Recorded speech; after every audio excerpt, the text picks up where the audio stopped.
دي مش بونبوني، دي حباية مسكن الاصفر في الابيض زي ما الناس بيسموه. للاسف في ناس بتاخدها بكمية كبيرة لدرجة ان هم ناقص يعملوها سندوتشات، وهي فعلا مسكن قوي للصداع والام الاسنان والام العظام والام البريود، عشان المادة الفعالة فيها قوية لدرجة ان انت لو خدت قرص باقي الكوفان كأنك خدت 3 اقراص من الكيتوفان. عشان كده الافراط فيها بتسبب قرح للمعدة وبتأثر على الكلى والكبد، وممنوع لمرضى الضغط والقلب والاوعية الدموية والكلى والحوامل. عشان كده أرجوك خدها عند اللزوم. زهقانين بناكل بطاطس، جعانين بنقلي بطاطس، عايزين نأكل العيال بنحمر لهم شوية بطاطس. للأسف البطاطس أو النشويات مع الحرارة العالية أو القلي في الزيت بتكون مادة سامة اسمها أكريلاميد، وللأسف المادة دي مسرطنة، فاحنا بنحول البطاطس الجميلة اللي ربنا خلقها لسموم. وفي دكتور سمعته بيقول كلوا البطاطس المقلية عادي، كل البطاطس بأي طريقة إلا إنك تقليها في الزيت. ده مش فحم، ده كربون اسود. انت متخيل ان في ناس بتحط الفحم في وسط اكلها عشان يديها طعم وريحة المشاوي؟ مش بس كده، ده كمان بيحطوا عليه زيت او سمنة عشان يديهم طعم المشاوي بتاع المطاعم. هي مش بس هتديك طعم المشاوي بتاع المطاعم، لكن كمان هتطلع الهيدروكربونات السامة اللي للأسف بيسبب امراض خبيثة. فحاول تلغي قصة الفحم دي من اكلك نهائي.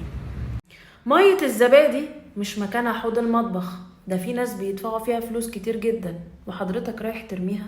هتقولي اصل بقرف منها، اصل اتعودت على كده. ارجع قلبها تاني في الزبادي عشان ما تندمش لما اقولك فوائدها. اول حاجة هي مليانة بروتينات وكالسيوم، تاني حاجة هي تحميك من هشاشة العظام، ومليانة فيتامينات ومعادن وبكتيريا مفيدة، وهتحسن صحة جهازك الهضمي. ده غير انها بتحسن الصحة العامة. حد يرمي النعمة؟ عارف لو اديت ابنك البليلة كوجبة أساسية في الفطار أو العشاء يبقى أنت عملت إيه؟ حافظت على صحة دماغه، اديته طاقة، اديته بروتين واديته كالسيوم، وحافظت على صحة العضلات والأعصاب.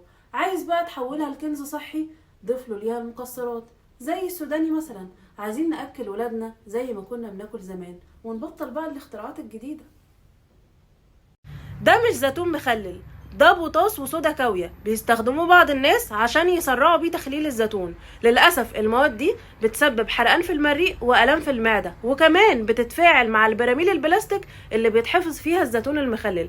فلو مش هتجيب الزيتون المخلل من مصدر معروف ياريت تعمله في البيت.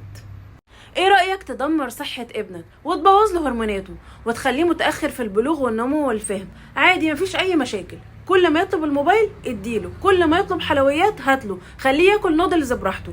الشيبسي والمشروبات الغازية والعصائر المعلبة عادي جدا نتعامل معاها كأنها مفيش اي مشاكل. وما تنساش تديله في المدرسة لحوم مصنعة زي اللانشون والهوت دوج عشان ما يبقاش اقل من حد. وخلي بالك الاطفال دلوقتي بقى بيجيلها سكر ومقاومة انسولين عادي جدا. اوعى تفتكر ان القطقوطه دي حاجه بسيطه، لان فيها كميه سكريات رهيبه. زمان لما كنا نحب نحلي كنا ناخد حته كنافه حته كيك، لكن الاختراعات الجديده اللي عملوها دي مليانه كميه سكريات وزيوت هتخلي عندك نهم ودايما عايز حلويات ومش هتعرف تكتفي حتى لو خدت حته صغيره. مرضى السكر عندهم حاجة اسمها الإجهاد التأكسدي نتيجة ارتفاع السكر في الدم، فتلاقيهم دايما بيشتكوا ان هم عندهم خمول وتعب ومش قادرين يقوموا بأي مجهود. وساعات بيظهر عندهم أعراض زي تقعر الأظافر، هتلاقي ضفيرهم كده شبه المعلقة، وخشونة في الجلد، وصعوبة في التئام الجروح، وتورم وآلام في المفاصل. كل ده بيبقى سبب نقص فيتامين سي اللي لازم يعوضوه كويس جدا من الأكل زي الجوافة والفلفل.